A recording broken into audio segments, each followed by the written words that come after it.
But one of the things I constantly say is find yourself a kind of cultural mentor, a cultural informant.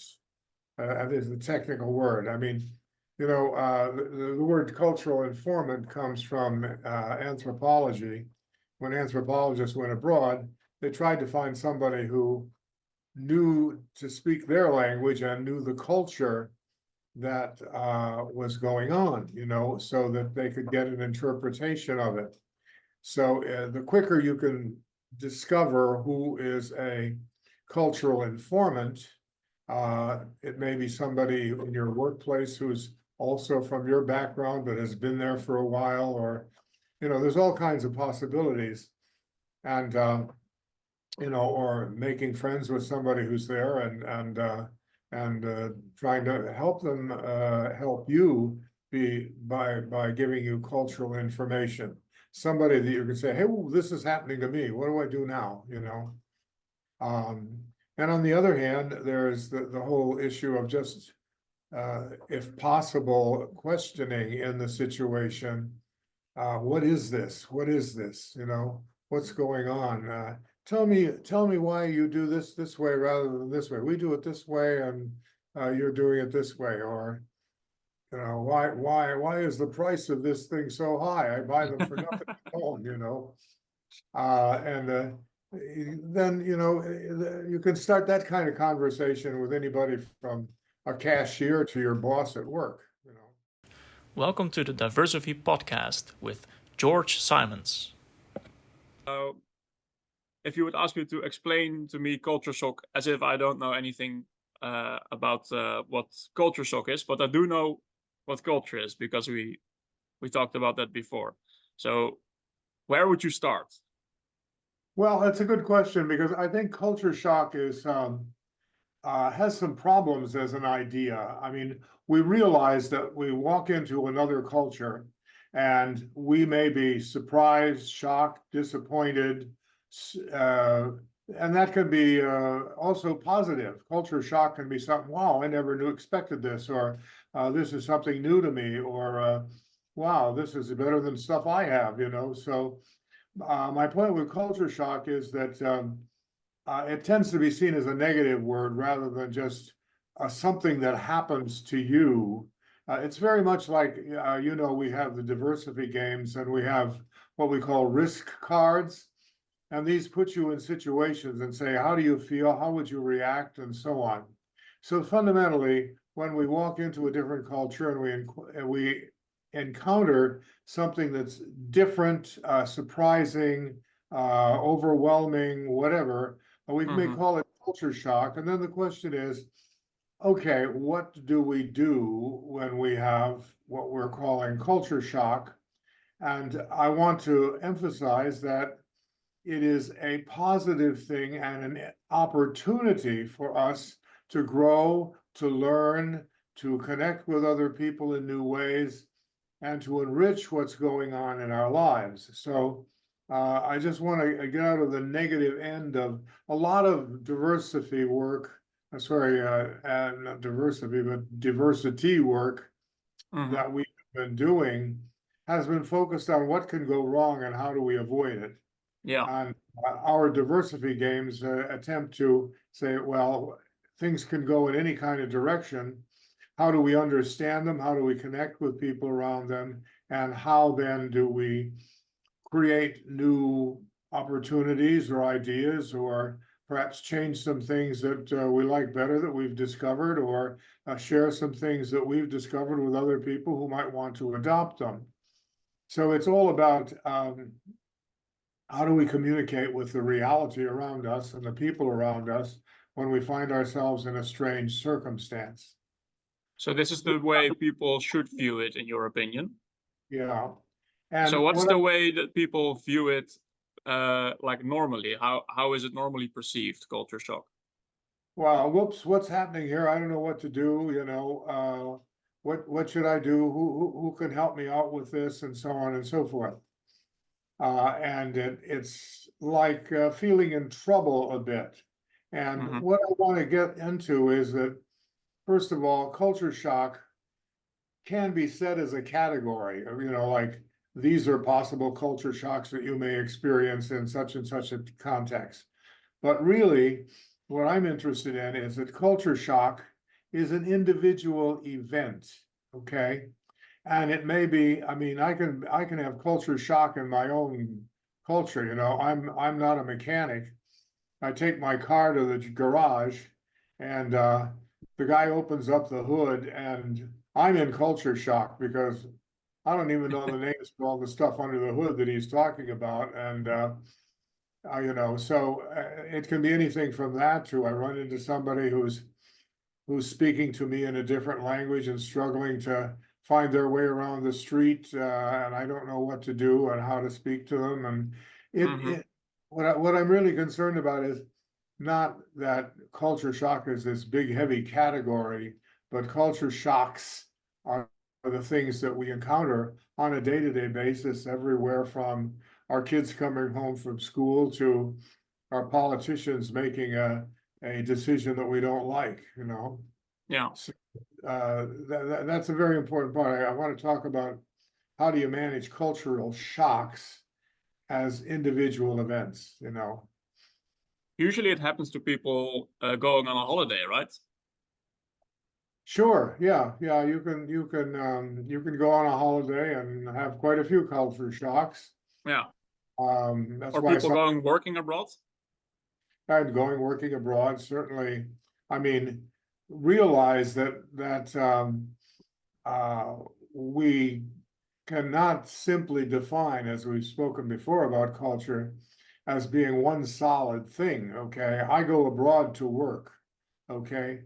There are culture shocks in what it's like to live abroad, what it's like to buy groceries abroad, what it's like to work in this company, which has a different culture than I have, what it's like to work with the diverse members of the organization, and so on. So we're back to that very important thing that is that it depends on context, okay? And how do we manage and prepare ourselves for the contexts that are unfamiliar to us when we go into a different environment, whether that's close to home or halfway around the world. Yeah. So I feel like I know a lot of stories of people who start working abroad and then have this phase of like a month or maybe 2 months where they're not enjoying it as much as they thought they would. Does this have to do with their shock about the culture that they go to? Well, I think, you know, it's a question of how one relates to one's environment. And an important part about culture shock is knowing as much as you can about potential cultural differences. And you know, usually people go abroad with a good deal of excitement. Oh, this is going to be interesting, da da da da da. And then what happens is that the things that happen to them or the engagements that they get in that are there's the nurse.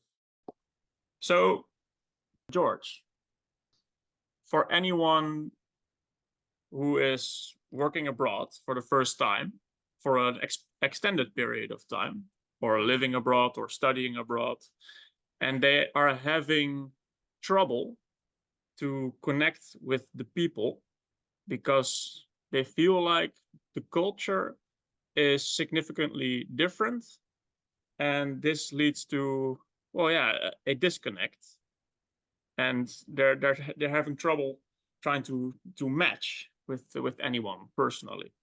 What what would your advice be for these people?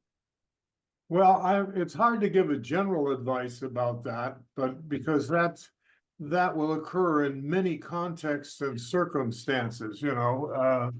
It may occur in the grocery store, it may occur on the job, it may occur in traffic, you know, it's all of the things that work differently are really, really at least interesting. But at the outset, remember we talked about what we're learning from neuroscience, that when something is strange, we tend to avoid or fear it. You know, it's the fight or flight reaction that is automatically built into our human neurosystem. So that's the first thing we have to be constantly dealing with, and that's why it's so important for people who go abroad to have some awareness. I mean, if they're going abroad for a long time, it helps at any time, even if it's just a 3-week vacation, but to have some idea of what they can expect their reactions to be, particularly if it's their first time abroad or first time in a context where they're dealing with people who are very different from themselves. They need to know how to manage their minds. What we spoke about previously, the quick thinking takes over, and we have to get to the slow thinking to analyze what these frames that our mind is interpreting for us may actually mean, and often they mean that we've never been here before, and we don't know anything about it, but our mind wants to tell us what it thinks is safe and what we can do, and so on and so forth, to take care of us. So we have to deal with that instinctual, automatic protective mechanism that interprets reality for us, and open our minds to reinterpreting reality. Okay, so that's an internal job, but in fact, what it takes is then the interest and curiosity to resolve this. I mean, there are things that may happen that are strange on a vacation, and they're not going to happen again. So you might just say, "Oh, that was strange," and leave it alone.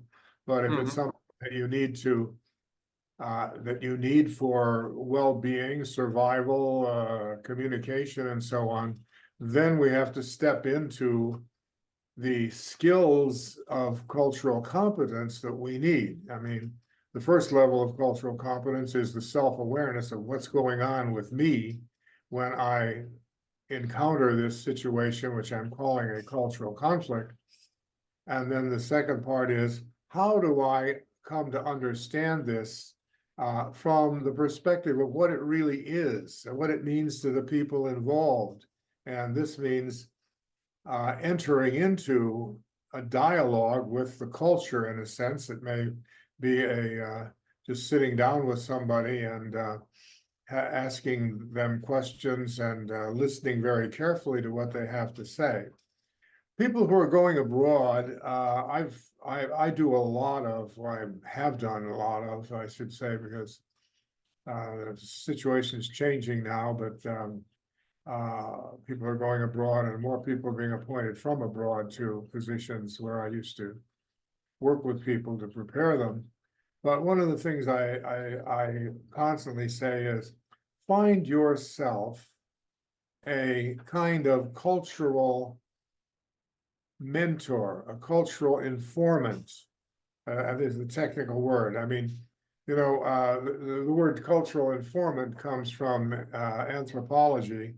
When anthropologists went abroad, they tried to find somebody who knew to speak their language and knew the culture that was going on, so that they could get an interpretation of it.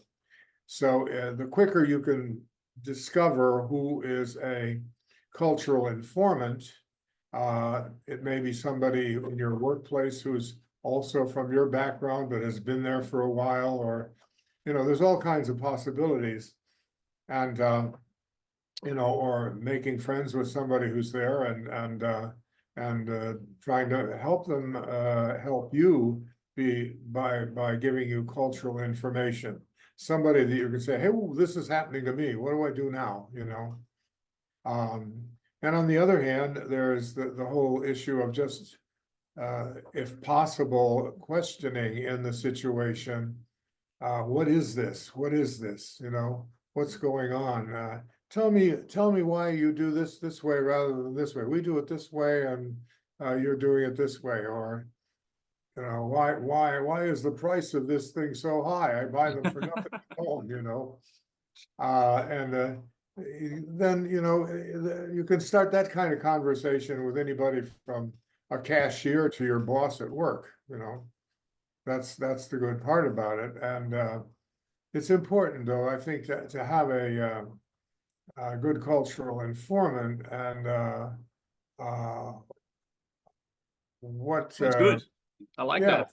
So yeah, you try to find a cultural informant that helps you, or that can help you reinterpret reality and build cultural competence. Yeah, and the other part of it is, there are organizations in most places, at least big places, of expatriates. Mm-hmm. You know, so if you're an expat, you can join one of these organizations, and Yeah. some of these organizations are very international. In other words, all kinds of expats belong to them, and that's sort of the best kind. And some of them are like, you know, Americans in Paris, or, we have lots of Brits that are organized. Even the Brits down here even have a magazine in Cannes that they give out to English-speaking folks about what's going on, and so on and so forth. The thing I get concerned about in that is that when I'm an expat, the easiest way to avoid cultural conflicts of some sorts is to just spend your time with people from your country. And I find that pretty sad, because people are missing out on a great opportunity. Well, they may learn from the experience of their fellow country persons, Mm-hmm.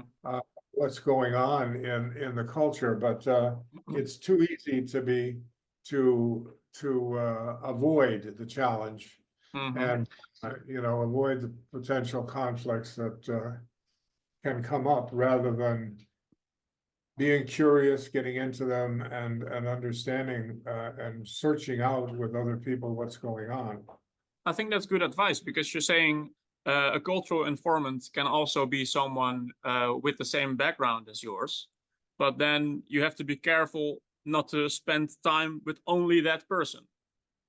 Yeah, well, I mean, the cultural informant is, besides having our same background, is somebody who has enough experience in the culture that you're in Mm-hmm. to be useful for bouncing your questions off of, and giving you advice and mentorship in how you manage yourself in the new circumstance in which you find yourself. Yes.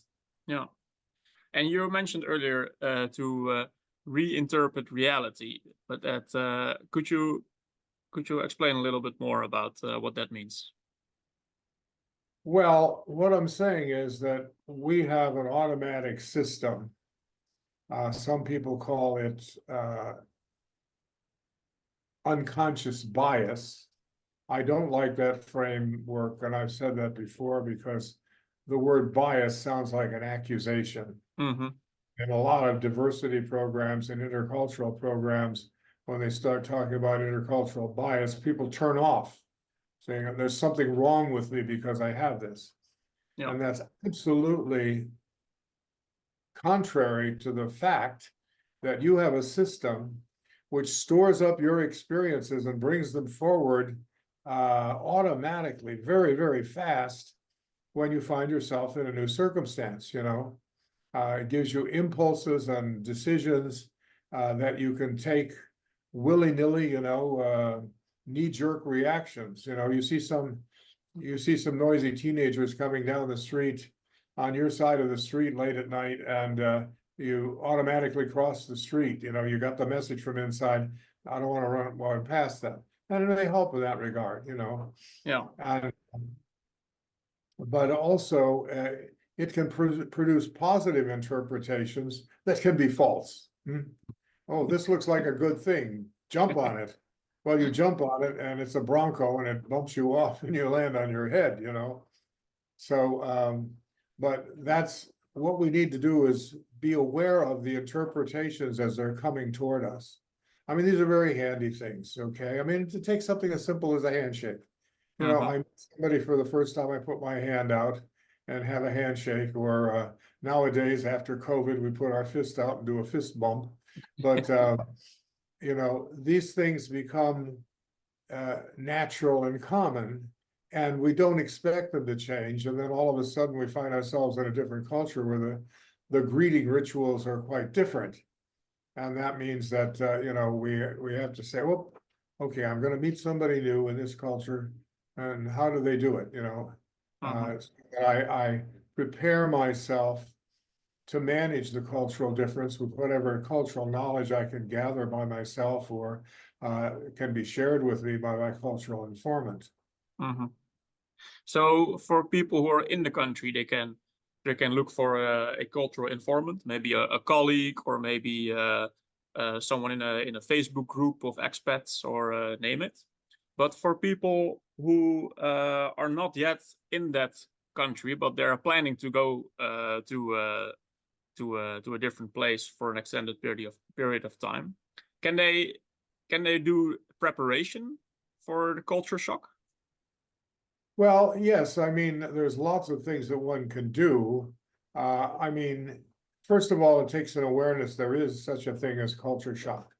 You know, my usual responses and habits are not going to be possibly received as the same. You know, there are people who have grown up in their own culture very tightly and haven't had a lot of variety or moved around or had this. I mean, there are culture shocks with individual people, but we don't tend to interpret them that way. And that's unfortunate sometimes because, you know, somebody of a different race or somebody of a different status than you in an organization may have quite different expectations of what happens in your context with them.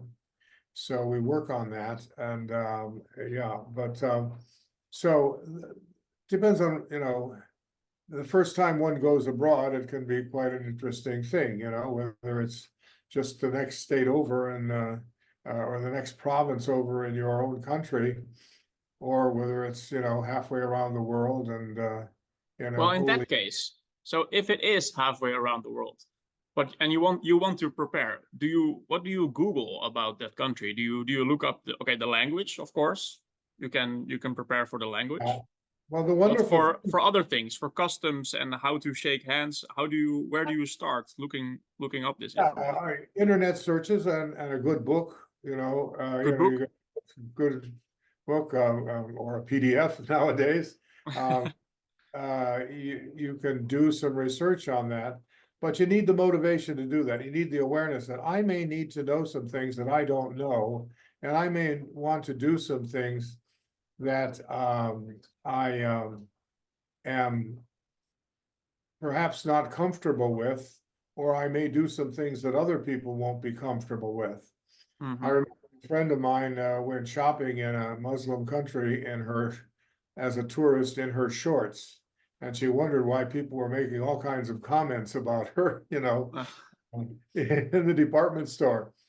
So, yes, I mean, we need to know that there is a need to know. And then there are plenty of resources today, you know, on the internet and so on. And you may also find some people who are already here, who've been there, who can coach you on it.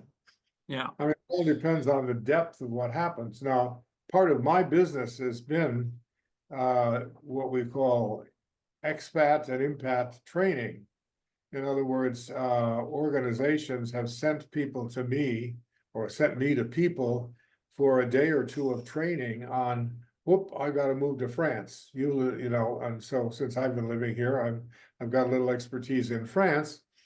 So I, you know, spend a day or two with them. It's a job. It's a job for me doing that. And companies frequently send their people to an expat training or post-arrival training, you know. I did a lot of work for companies here in Sophia Antipolis, which is the sort of Silicon Valley of France. And a lot of people were coming and going. So I coached a lot of people in this process. Right?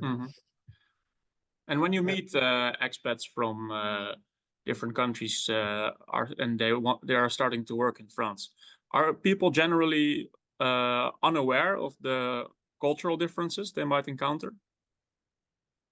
Often, yes. I mean, obviously, language can be the big thing, you know, and some companies work in English and some in French, but nonetheless, you know, language is the big starting point. And then what else can you expect here? Now, one of the interesting things I found in doing expat or impat training, arrival training, is that if people come with their families, okay, the person who's hired generally thinks that they know the company they're working with, because it's just another branch of their company from overseas. But on the other hand, the rest of their family also has to live in this place. And one of the interesting things is that the spouses are more concerned about daily life and the children and so on. Usually it's the women, okay? The Japanese have a funny little thing about trailing spouses. They picture them as a goldfish with a little trail of excrement hanging behind it, swimming around. So, but it's absolutely contrary to the big truth that most of the time it's the partners, and the partners are invited often to the generally to the formation that we do, you know, the training that we do for arrivals. The Japanese do have their interesting analogies. Yeah. Well, you've experienced that. You've lived there. Yeah. But the women generally, who are the trailing spouses, are interested because they have to. Oh, 1 second, George, you're breaking up. There's formation available for the children in our country. Just a second there. Something's happening with the internet on my side, I think.